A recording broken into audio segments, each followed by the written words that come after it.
one man does 1,000 creepy things. 1,000 men don't do like a creepy thing. One man out of 1,000 that'll do all the creepy things.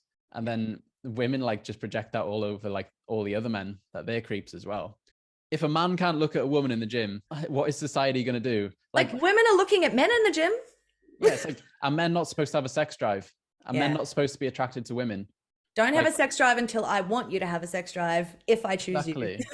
Exactly. Women are like crying out for a boyfriend, and then they don't even accept it when a man looks at them. Yeah. Welcome back to another episode. Before you listen to today's episode, I'd like to ask you a huge favor. So many of you listen to this podcast, but you're not yet subscribed, potentially on any platform.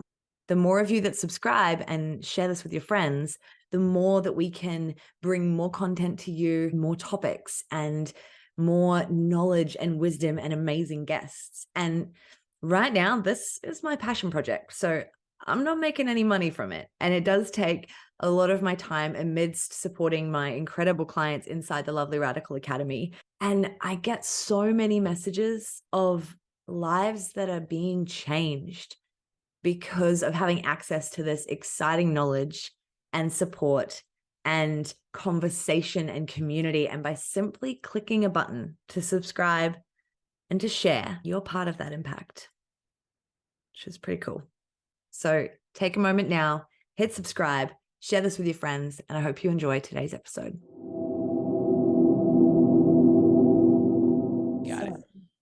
Today, I'm going to introduce you all to a dear friend of mine. He is a confidence coach and he's helping men of all ages to realize their full potential, and is also known online for his war against pornography and teaching about testosterone levels. This is my dear friend, Charlie. Welcome to the show. Hey, Kat, I'm super excited to talk on this subject. We're both super passionate about it. And just on the porn thing, I made some videos online talking about the damage porn does. And then it blew up and got about 8.5 million views. Then everyone's like, why don't you be the porn guy? I was like, no, I don't want to be the porn guy. I don't want to be pushed into this corner. Yeah, that's what I'm being painted as, though. Yeah, it's tricky when it's like there's one thing that goes viral. And I've had, funny enough, different things go viral. I've had me talking about supporting men go viral, and then talking at men about things they can do that they all hated that went viral. So I think people are confused as to which side I support. And of course, we're going to get into today all about the fact that maybe there doesn't need to be sides. So first of all, figures, right?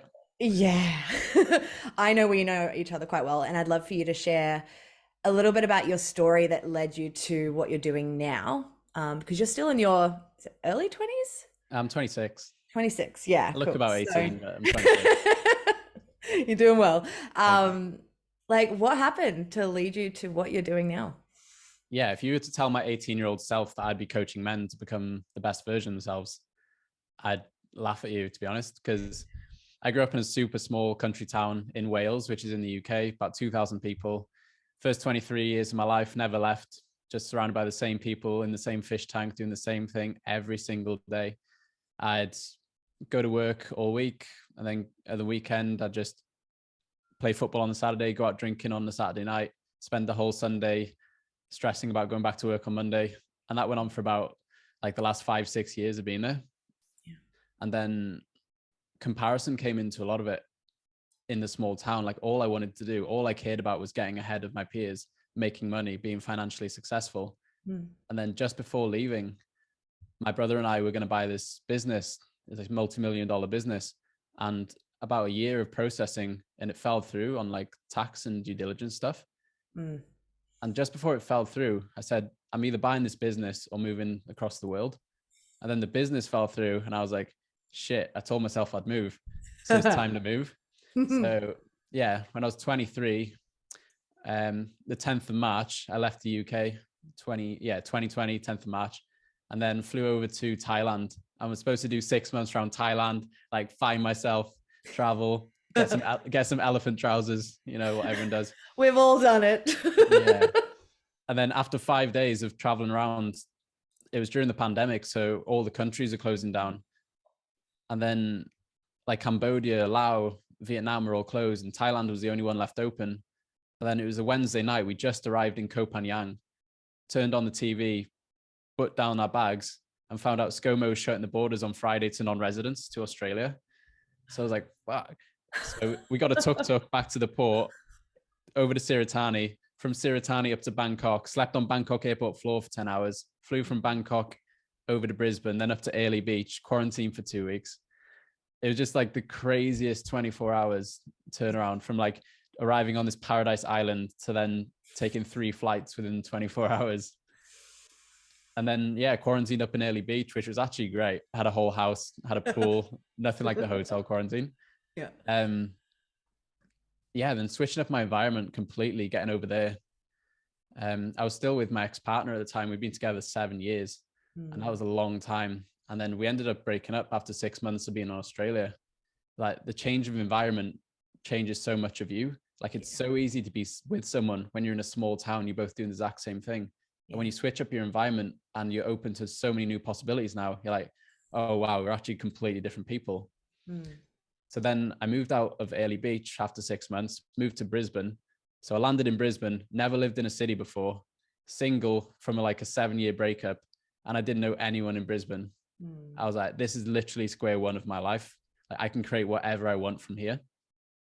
At the time, it didn't feel like that. It felt like my life had gone to shit. Like 2 years ago, I was going to buy this multi-million-dollar business. And now I'm in Brisbane with nothing but a backpack and didn't know anyone. And then eventually I found a friend in Brisbane. And then I started getting around the wrong people as well. Like from the breakup, I was trying to distract myself with alcohol, drugs, and Tinder, to be honest. Like I thought that was a good standard thing, right? It's what you're supposed to do. They were my plasters. It's like I cut my leg off and I was trying to put plasters over it, which was alcohol, drugs, and Tinder. So that wasn't a good coping mechanism. And then that went on for a few months. And I got to a point where I was like, I'm so unhappy with my life right now. Something needs to change. And I see that in a lot of men, like it has to become bad enough to do anything about it. And I can resonate now. I can resonate. I was like, I was in that exact same position. So then I started getting around better people. I started meditating. I got introduced to meditation. I was like, that's for hippies. And then I started doing it. I was like, that just changed my life. So I started doing all this personal development stuff, like reading, journaling, meditation, actually loving myself, like loving my body. So I stopped drinking and abusing it and actually started looking after it. And I was learning all these things. I was like, that would help so many other people as well. So I started posting, I started journaling about it, but instead of using like a journal, I'd post it on social media. I'd post all my thoughts, everything that helped me on social media. And people are reaching out to me like, that helped me get up and go to the gym this morning. Like you've saved my life, like all these messages. And this filled my heart up completely. And then I just kept making content, kept growing an audience. And then a coach from the coast here reached out to me like, hey, do you do coaching? I was like, never heard of coaching before. It's like, all right. Then he introduced it to me. I was like, what? I can make a living helping people get over their shit and sort their life out. He's like, yeah, basically.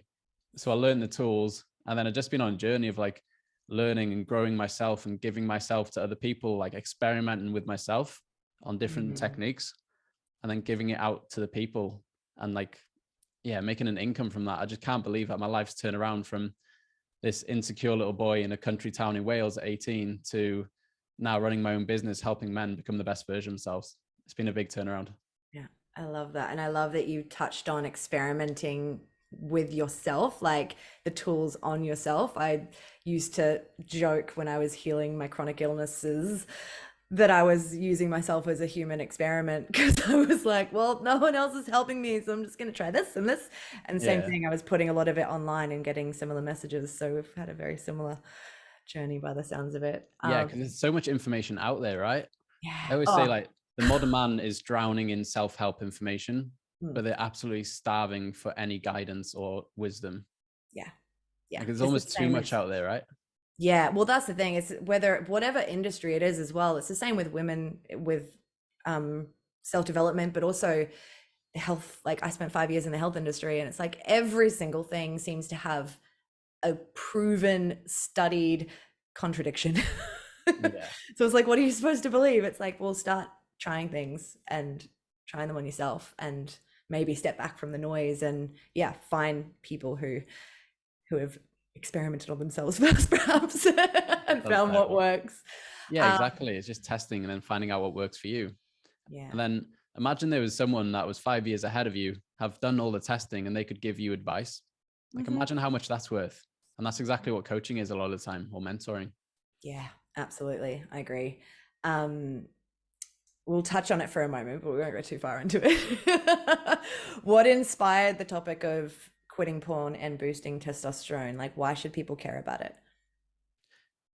It really upsets me how many people are giving up so much potential to short form, like to short lived distractions and dopamine hits. It's like the dopamine slot machines of today. Within 2 clicks, you can watch any pornography you want. You can watch any content you want online. And so many men are given into that. Yeah. Like, it's such a normal thing. Every man has their favorite flavor of distraction, whether that be gambling, pornography, drinking, drugs, hooking up, like casually dating. Like, there's so many different coping mechanisms for men. And I see so many people use porn as their coping mechanism. And it's completely destroying their relationships, their confidence, everything. It's like when they watch porn and they just continuously watch porn, and then they get with a woman and the expectation isn't met, or they can't get hard, or they come too quick. It's like that'll knock their confidence then. And then it just becomes an endless cycle. Just like the small thing of watching porn and using that as a coping mechanism has a massive effect, because there's so many sexless men in the world right now. They reckon today people are having less sex than ever before. And it's like men with lower testosterone, lowered confidence, not stepping up as a man and like going out and meeting women, like they're scared to, they're intimidated by women. And it all comes down to these small distractions. Like pornography is just one of the culprits. Yeah. So I really wanted to put a stake in the ground and like spread the message of how dangerous that is. Even though it feels small at the time, like every bad thing becomes bad over time. Like in the moment, it's not too bad, right? You just watch porn, but over like habitually over a few weeks and months, then your life's completely changed. So I like shining a light on that. Absolutely. And testosterone? Yeah, testosterone's gone down. The sperm count in men today is 50% lower than 50 years ago. So as a man, our granddads had double the sperm count as we do on average. That's crazy. No wonder they were having like 7 kids, right? Like, yeah, like exactly. Why can't we have children? Exactly. And the number one thing of lower testosterone is like excess body fat. Yeah. So the number one thing any man can do is get in shape. Yeah. This will do everything for you. Like not only make you lose weight, become more confident, and then you become attractive to the opposite sex. Because when someone sees someone fit, they don't care about how much fat or muscles here and there often. It's what that represents. It's like that person's motivated, that person's disciplined. And it goes back to an evolutionary standpoint of like, wow, that's a strong, healthy male that'll be able to rear my children with me. Like it's all evolutionary and unconscious, a lot of it. Yeah. So whether we like it or not, we can't actually change all that programming. Exactly. Humans been around like 300,000 years. And these things like pornography and distractions have only been around the last like less than 100 years. Yeah. We're still those animals, just with new distractions. Oh, I love that. There's so many rabbit holes I want to go down and I'm not going to. And yeah, it's the thing you touched on about the gym as well. Like there's so many men I know, especially in comment sections online, who push back and go, well, I did that, or I tried that, or I, you know, girls just want me for my looks, or whatever the flavor of the comment is. But it's so true that just something as simple as doing that for yourself puts you in an environment where you're also with other people who are working out and taking care of their health and maybe thinking on a better level. And the reason I started my business was connection, and how powerful one connection can be, because it's not necessarily the person you meet that is the person, but maybe it's their sister or their best friend or the person that they interview. Like we forget about the thing that's not just in front of us. Yeah.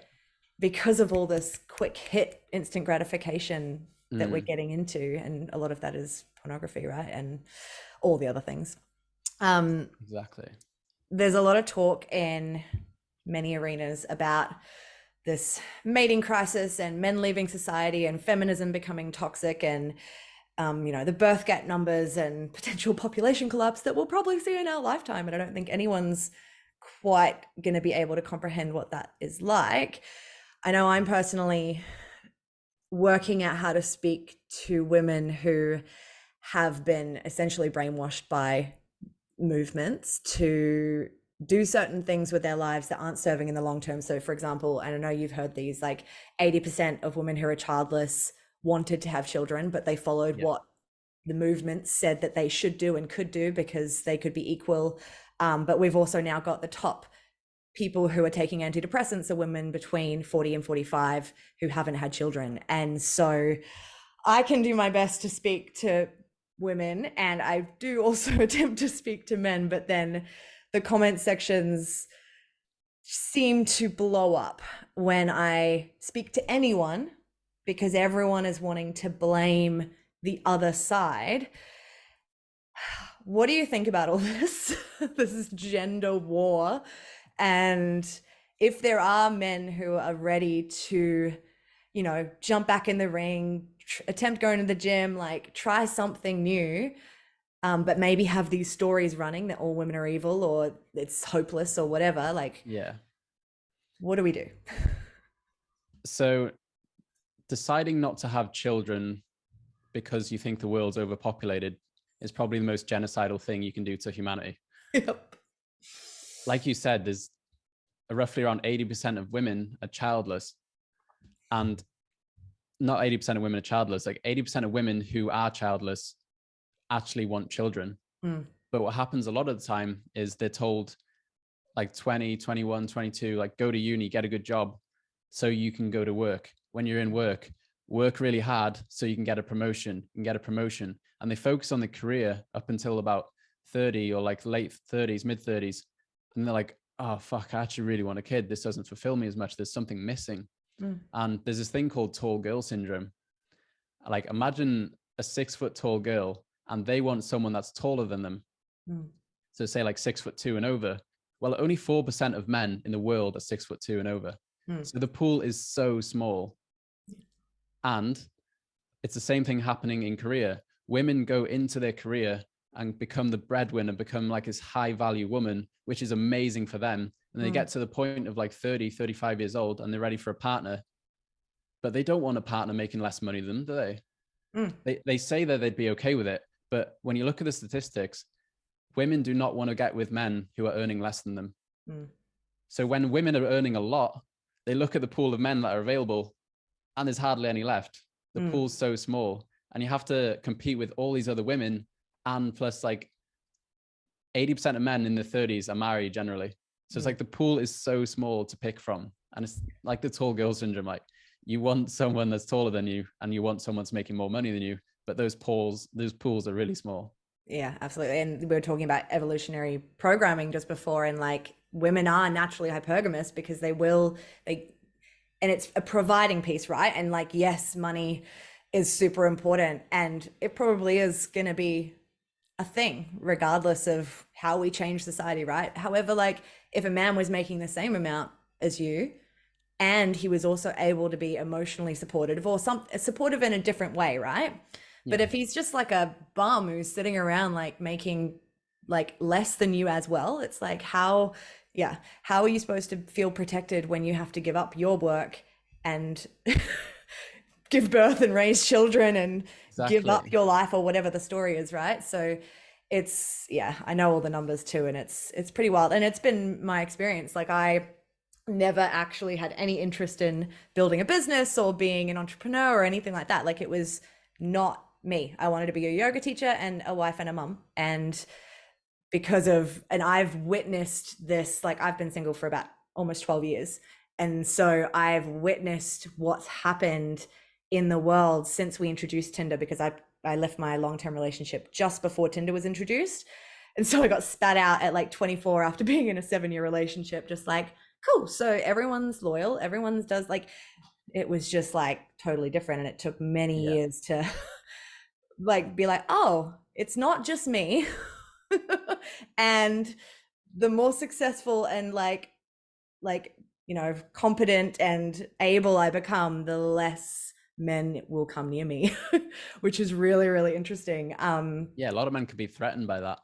Oh, and that's, it's wild. I was actually on the podcast with Travis the other day. He said he just interviewed a couple of guys who said that when they first got into their relationships with their partners, and he said this as well, is that their partners were so wonderful, even when they were being horrible and dickheads and going into their process, that they actually made up stories in their head that she was toxic and lying and that she was going to screw them over. And I was like, literally, from all I know from my few encounters over the years, I'm aware that that's similar to what happened. And yet, you know, when we create a story in our head from limited data and we don't discuss it or don't have any tools to communicate it with that person rather than everyone else, which I think a lot of that programming comes from a lot of these shows and stuff where everyone talks to everyone else except their partner. It can become pretty misconstrued, and it's a bit sad, but it's everyone's responsibility, right? Like, to touch on the other side of the paradox, we talk about women prioritizing their career, then men have to take responsibility. Like, people look at women like birth control, prioritizing their career, feminist movement, all this. It's like, imagine you're a high quality woman and you look at the blokes and they're there addicted to pornography, make no money, go out every weekend, they've cheated on all their ex-partners, they're overweight, not doing anything with their life. You're like, no, thank you. I'd rather stay single. Like, there's just get a sperm donor and create a child on my own. Like, exactly. It's like sad, men, but that's so kind of where it starts to go. So many men have become sterile, right? From like all these cheap and easy dopamine hits, that in the long term, when a woman actually does well, they look at those men and be like, no, thank you. And the pool's just so small of quality men. Yeah. And I don't think it actually takes that much to be higher quality, if we want to like call it quality. And it is quality. Like, we're all, you know, moving through different layers of that within ourselves and our own versions of it. And I know that when people just go out and just do a little bit more, then they meet people on that frequency. And I like I've mentioned a couple of times comments online, and you get a lot of people in the comments online, and a lot of us are living online, and potentially it's a small cohort that are being really loud, but I am also learning numbers that it's quite a large cohort of men who are thinking certain ways about women. And first I wanted to quote this beautiful ex-military veteran over in the States that I watch on TikTok, who I'm hopefully getting on the podcast in a few weeks. He said, if you feel the need to tell everyone that you're going to stay single and that women aren't worth it, he's like, if you feel the need to tell everyone about it, you probably aren't happy with the decision, because if you were, you just go and do it and get on with it. And it's usually these people that are the most lonely, or they've had some horrible experiences, or they've been hurt or been rejected, and they've decided that that's all of life, right? And I get it if it's a man who's maybe had a couple of failed marriages, he's had some kids, and he's just like, look, you know what? I've done my time, whatever. But there's a huge cohort of these communities that are late teens, early 20s, men who are young, who haven't even had a relationship yet, let alone a marriage or a mortgage or any of these things. But they're not even trying because of, you know, Me Too and feminist rants and all the things. Exactly. And you touched on dating apps as well. Like, for every one woman on a dating app, there's 3 men. So even a man signing up to a dating app, like, there's a 66% chance that you won't get anything out of it. Like, from the off, you're at a disadvantage.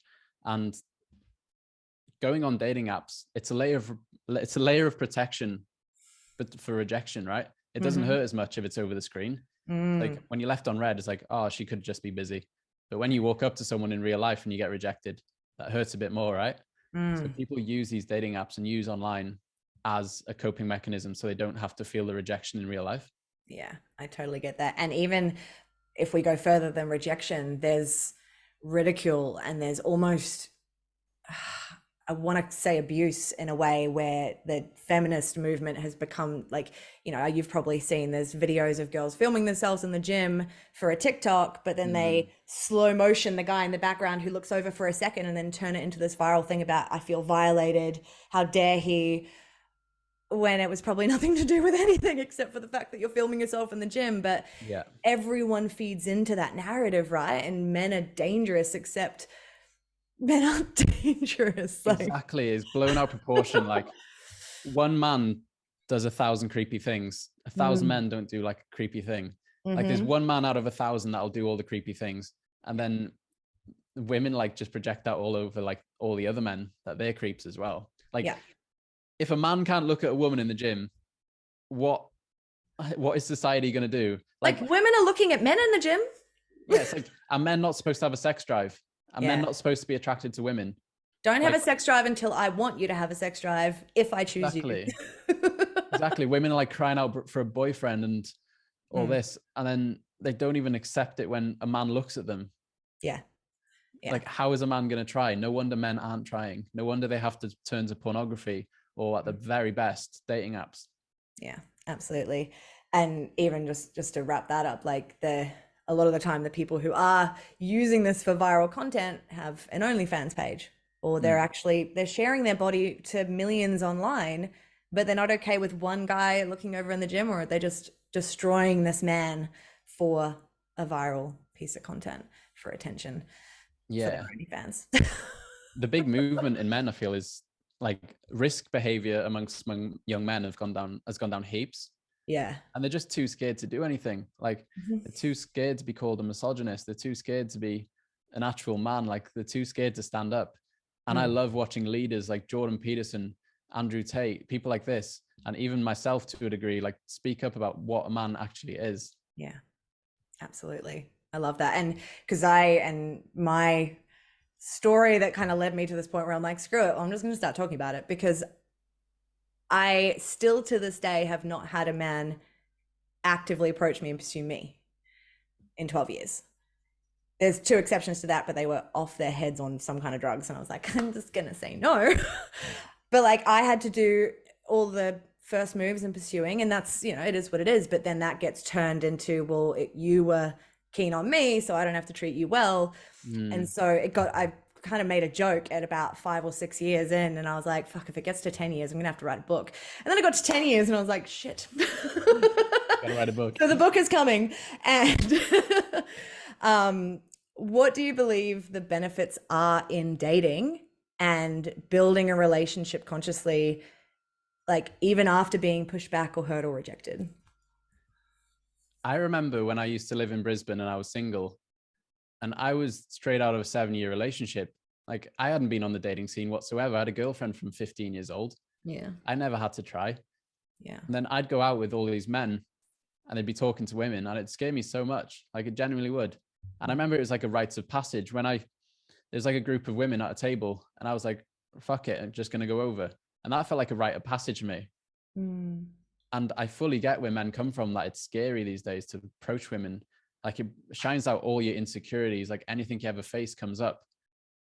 And it's like, you only need that 5 seconds of courage to actually walk up, and nothing's as bad as you think. And it's like, what is the alternative?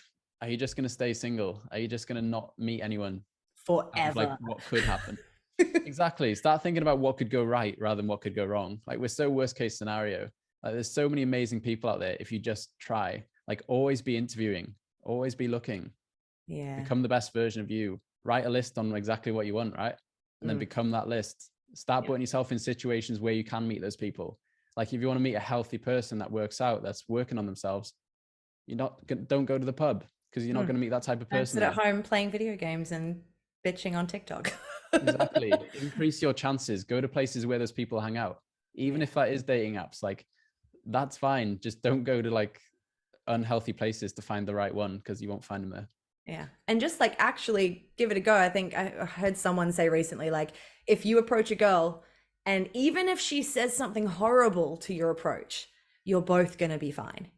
Yeah. And I think about building my first business was a health business, and I probably had to talk to 1,000 people and be rejected, ghosted, ridiculed, all the things, right? Before I got my first client. Like it was like a massive initiation, which is great, but it's like you actually have to, right? You have to go through it, and it's beautiful because like the people that you start to come into communication with by doing that it's next level. Yeah, like how much easier is it, like compared to talking to a woman on the street, like approaching a woman, facing that rejection, like the potential rejection, compared to 2 clicks on your phone, you can watch pornography. You can numb that pain for one more day. I'll do it again tomorrow. I'll try tomorrow. Then it's just easier. Like every single day, it's just easier to do that than face the rejection. Yeah. So you can see why men do it. Yeah. Oh, exactly. It's the quick hit and it's easy dopamine, and we all are addicted to the quick stuff. Yeah. And one more story on that, on the rejection piece. Yeah. There's a story about Bill Gates and Melinda Gates. Oh, yes. Did you see it in the podcast? Yes. Like Melinda Gates was working at Microsoft and Bill Gates was obviously the owner. And then he liked Melinda. So he phoned her office phone in work and was like, hey, I really like you. Would you like to go on a date with me? And she said no. And then he kept approaching her. He was like, what about going out tonight? You're free for the rest of the day. What about going out tonight? It's like, that's so cool. Like, that's such an amazing story. Didn't he like clear her schedule or something? He like called and he was like, so how's this for spontaneity? You've got the rest of the day off now. Do you want to go out with me? Yeah, exactly. And women today would be like, that's so creepy. He crossed the line. I'm like, man, I would like, someone can do that for me. Yeah, exactly. Like, imagine that in today's page is like, man harasses one of his employees. Yeah. Like, that woman, like, oh my God, he won't leave me alone. Even if he tries one more time after she says no. Yeah. Yeah. It's wild. Crazy. It's such a good story. It is a great story. There's a few others. I can't think of them right now, but yeah, just born in the wrong generation, maybe. Or we get to create a better one, hopefully. We're here to save it. Yeah. On that, like, I thought I'd speak a little bit into role models, because in my research around this wild topic, I kind of thought I'd look back. So I've learned about these different communities of men. Like, there's the pickup artistry, there's MGTOW, which is the men going their own way. There's the incels, which is the men who are involuntarily celibate or whatever. There's all these different people, right? Then there's like I was researching the guys who started pickup artistry. All of them are actually now married with multiple children happily. Wow. They wrote these books that, were bestsellers when they were in their early 20s to help men pick up women. But then there's a couple of others of them that admittedly continuously failed in marriage because they got so immersed in that world of trying to pick up a woman, but not actually building the skills for a relationship. And then just a couple more things. Like, I looked at MGTOW, which no one actually, like, it's essentially male separatism, because the world's been corrupted by feminism, and I don't think that's wrong. But no one actually knows where that movement started. And then you've got incels, which was actually a term started by a woman, which was taken over by a bunch of angry men. And then I saw one in the comment section called passport bros, and it's men who believe that if they get their passport and travel to another country, they'll meet a good woman because it's all the women in their country that are toxic. So there's all these tribes, right, that I'm learning about, where it's all about hate and blame. And as we know, like, tribe is a real thing when you're in that kind of state of anger or sadness or survival or whatever it is. Us against them. Yeah, it's very much that war kind of thing, and it feels good. So with all these tribes, like, I talked with Travis about this the other night on the podcast, like, get out of those communities could be a great deal, but where could they go? Like, who are your role models for doing the work or for learning about relationship? Like, did you have any, or did you go your own way? It's law of conformity, right? Like, I matched the people I hung around. Looking back in my life, like, when I lived back home in the country town, I was a farmer. All my friends were farmers. I moved up to Brisbane, and then it was like, I was working solar, like working as a tradie. All my friends were tradie. Then I worked hospitality. All my friends worked hospitality. And then moved down here, and I'm doing this like personal development work, and all my friends are doing the exact same work. So it's like, if your table isn't serving you, not feeding you, like, move tables. And that's really scary, because people have to go to the lonely table where they move their current table towards their new table. Yeah. But it's like, people give into the herd mentality of thinking the world's fucked. This is fucked. It's like, if you can be a sovereign individual and just worry about yourself and what you want out of life, then you can start creating a life that you want, rather than being influenced by every single person that's around you. So it's so important to be like, what do I want from my life? All right, who do I need to be around to achieve that life? Like, it's so much easier to be around the right people to achieve what you want, rather than being like, it's hard to stay positive in a negative environment. So role models for me was mainly people online. And the biggest thing you can do for your mindset, like people are spending 4 hours a day on social media. It's like, fine, filter everyone you watch on social media. Go through all your following and be like, unfollow everyone that doesn't bring you any happiness or like progress towards your success. That's the number one thing you can do in this day and age. Filter who you're looking at if you're looking at it for 4 hours a day. Yes, I love that. So I looked up the etymology of masculinity, as we do. And it was all about being powerful and having strength and energy and a strong sex drive. And which is really interesting. There's a lot of talk about how men now also need to be vulnerable and talk about their emotions and their feelings and communicate. And while I believe this is important and helpful, I'm noticing that many women expect a man to do this in a way that women do, especially in the confines of a relationship or dating. And, you know, we can talk about things that men can do, like breath work and going to the spiritual processes and all the things, right?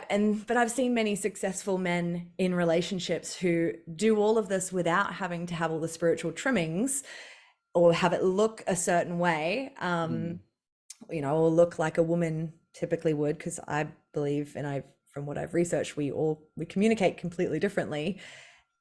Could you speak to, I guess, in your experience, what women could do to support either their man or a man they're dating who might not be able to do all of this at once? Yeah. Well, for men, first of all, like flexibility of behavior is the biggest thing. I see two sides of the spectrum with mental health. Men will either be, I'm fine, nothing's wrong, like this hardened man, just like no feelings there whatsoever. He's just dark masculine, just wants what he wants, nothing, no emotions to it. And then the other side, it's like, I've got depression, I've got anxiety, poor me, it's the world's fault. Like people who are obsessed with their emotions. So there's these two things. It's like, I can't feel emotion because that wouldn't be manly. And I feel like shit, like poor me. Yeah. And it's like, when you can have emotional flexibility of like getting the job done when you need to and being able to communicate how you're feeling, that creates the perfect man. There's no such thing as perfect man, but that gives you so much flexibility.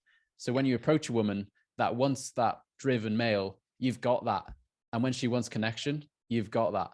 Yeah. So by the women's side, like the women's point of view, it's allowing the man to speak. And in a relationship, aligning your future goals. So thinking 5 years out, it's like, what do you want for your life? Is that connected to me? And then you're so certain in your future together. And then you just start slowly opening up. You start slowly becoming the best version of you. If you meditate and read and do these healthy things, the man's just going to watch and be like, oh, I'll try that. After a little while, they'll be like, what's that meditation thing you do? Oh, that was all right. Yeah. And it's the personal responsibility piece, right? Like if you make it work for you, people will notice. And especially, I always say this to women as well, as like, focus on your foundation. Like you're probably hormonally whacked out, which is why you're a psycho or whatever men might have called you in the past. So like, how can we get you into balance and you feeling good? And then also I love teaching a lot about the communication differences hormonally with men and women. Like if a woman comes to a man and she's in like attack or argument, or even if he can sense that there's a problem, like on a chemical level, he's going to shut down. And so when women can learn those simple communications tools of centering themselves first and then going into communication, it's like, oh, that was easier. He actually listened to me. Yeah. When you can provide a safe space like that, because I see so many relationships, like the anxious attachment style meets the avoidant attachment style. Like they seem to meet each other so much. So one person wants to talk about it so much and the other person just wants to run in the opposite direction. And that creates so much conflict. Like when you can actually open up a clear piece of communication, like relationships check-ins are the biggest thing you can do for your relationship. Have a structured time every single week where you're like, we're just going to talk about what's going on. Like, how can I support you in your goals? What did I do good this week? What didn't I do good this week? How can I make you feel more secure in our future together? Like simple questions like this can change your relationship. Yeah. Oh, I love that. And that kind of covers potentially my next question, which was I know you met your beautiful partner recently. Well, it was last year or year Yeah, before? in March, about a year Yeah. now. And you guys have established a really incredible foundation. It's been beautiful to witness. And I'd love to know, did you always, I mean, there was only one kind of relationship before that for you. Do you remember going into relationships this way always, or did you do things incredibly differently this time? Where did that come from? It's easy to see where you're at because your relationships are generally a direct reflection of where you're currently at. Mm. And I can see that through time, like my first girlfriend, like the insecurities I was feeling and the the voids that I needed filled in my life. I fulfilled that through the different relationships. Yeah. And then even up in Brisbane, I was having like flings with people and it was just filling voids. Yeah. And then I stayed single for a bit. I stayed single for like 6 or 9 months, I think it was. And I Mm. actually became who I want to become. I was happy with myself. Like I was so scared about being alone. So I always needed someone there. I was shit scared of being alone. But Mm. then I actually became happy on my own. I stayed single. And then I came from a place of abundance rather than lack. Like when Mia and I met, we were both in a stage of I don't really like, I'm not craving a relationship. I don't need a relationship. But if the right one comes along, I'll take it. And we both met each other at such a perfect point of abundance rather than lack and need. Mm. Like so many people feel like they need a partner, but it's like when you can just relax and be yourself and become the best version of you, fill your own cup up, and then you like this better chance to meet in the right one rather than you like chasing a date for the weekend, chasing this. You can actually find the right one and settle down. I love that. And I love that you touched on how they were all kind of a reflection in some way because it's kind of like it's like we're all study buddies along the way. Like anyone who's in our Yeah, environment, there's some kind of feedback we're getting about ourselves, which we can choose to either blame or reject, or we can choose to learn from, which is beautiful. exactly. Like having a relationship is the biggest like shadow work you can do Yeah. because it reveals the darkest side of you. It's like they will reveal all your triggers, all your things that you're insecure about, and then you get to work on those, Yeah. or you get to distract yourself and run in the opposite direction, and you get to Mm-hmm. choose that. Yeah, absolutely. Oh, and coming from a space of abundance as well. And I think just going back to the frequency piece, like when you actually do things differently, when you spend time by yourself, when you decide and kind of design who you want to be in the world, like you will actually just bump it. Like I say to some of my clients, like he'll turn up on the doorstep. You actually, and it can happen quite quickly. Yeah, Like I've tasked some clients just to be like, okay, no dating for 3 months, you delete all of it. And they are really sore at me when I do that. And then usually they're like, so I met someone at the markets, or like someone completely yeah, organically like a week later. And I'm like, they're like, am I allowed to? And I'm like, and we play with that next level, which is fun. yeah. But it can shift so quickly. So I love that. I love to ask everyone this question because one of the reasons that I decided to build business, because there was not much else for me to do, was because I'd seen leadership done really well and leadership done not so well. And I believe we're all leaders, whether you're a leader in your home or you're a leader for a corporation, like it filters down, it ripples out. But I'd love to hear what leadership means to you. Being the change you want to see in the world. For me, it's not seeing enough strong men stand up, and it's a global mission of like the existential crisis of population collapse and things like that I've tied my mission to. I'm like, cool, all that's happening, what do I need to focus on? Men actually standing up, being confident, being able to form relationships, being able to be the healthiest version of themselves. Like that's all I need to do. I just need to focus on that. Cool, I'm going to do that. And I've got so much purpose behind that. And when you live your purpose every single day, people feel that, like the frequency, the vibration you put out when you're living your purpose, people buy into your mission, and then that creates the ripple. So that's what leadership is for me. I love that. And I love that you said like your purpose. And I think you touched on like how there's all these reasons and there's all the studies, all the stats, everything that's going on that we could choose to get really like hyped up about and make it our whole purpose and get attached to a social issue or a cause and get really loud about it. But it's like, how can you bring that back to go, okay, that's a massive part of it. And who am I in that? Like, what is my purpose moving forward? Like, cause I have the same where I'm constantly researching, constantly learning. Sometimes I'm like, how am I supposed to believe this is even worth it? Yeah. So I have to bring it back to like, okay, wait, like what can I do today? What can I do to move forward towards my outcome? Yeah. Knowing that it's all linked, which is Yeah. Like for people out there feeling lost, nature is in a perfect balance. You wouldn't be on this earth if you wouldn't play your part in the earth. Yeah. So you're a cog in the machine, and it's just finding out what cog you want to be. Yeah. You don't even have to find it. You just get to choose which cog you want to be. And if you don't like that cog, you get to be another cog that helps the machine. And then you're part of this bigger thing. And that'll provide the purpose you need rather than feeling lost and feeling like you don't deserve to be here.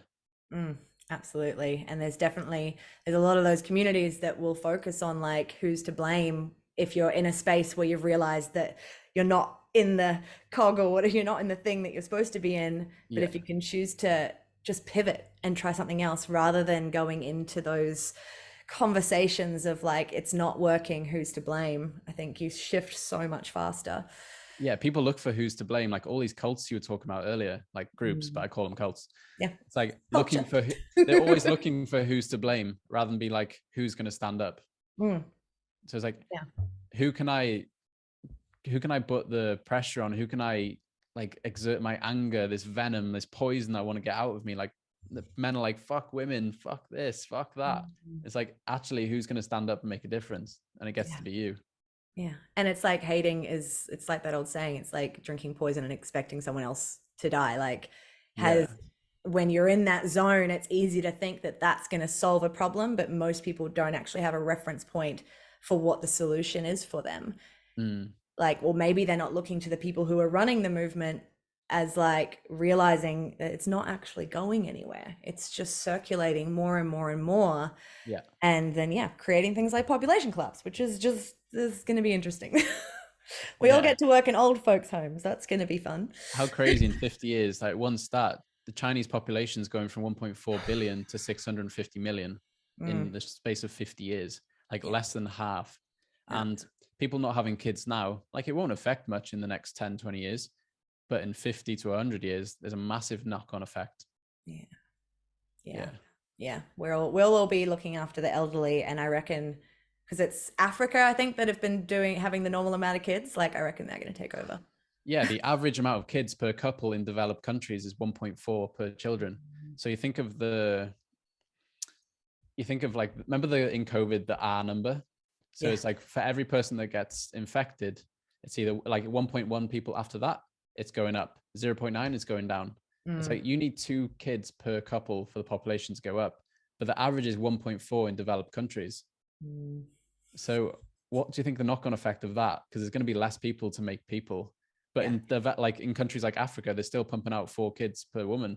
So they're going to overpopulate the world compared to... We're either going to have lots of kids dancing in our streets, or we're going to have lots of people with machetes dancing in our streets. Yeah.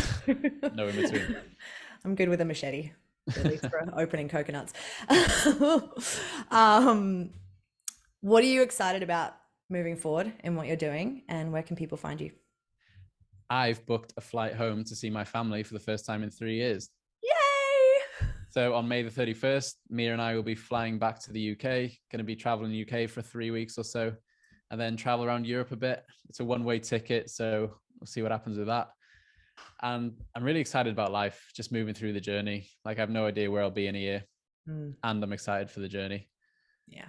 And where can people find me? On Instagram mainly, and YouTube as well. So I run a YouTube channel with my partner, Charlie Mia, it's called. And on Instagram is Charlie Owen Coaching. Okay, I'll put that all in the show notes. This has been an epic conversation, and I know we could probably both go on and on and on about it, and it can be for another time. I look forward to continuing to learn and grow with you, my friend, and we'll see you all on the next episode. See you guys. If you like that episode, then make sure that you click here to check out some of the other conversations with my amazing guests and friends. And if you really liked it, you can click here to subscribe so that you get notified each time a new episode goes up. And you can click down here to share it with your friends if there's something that they might also like to know. See you next time, lovely.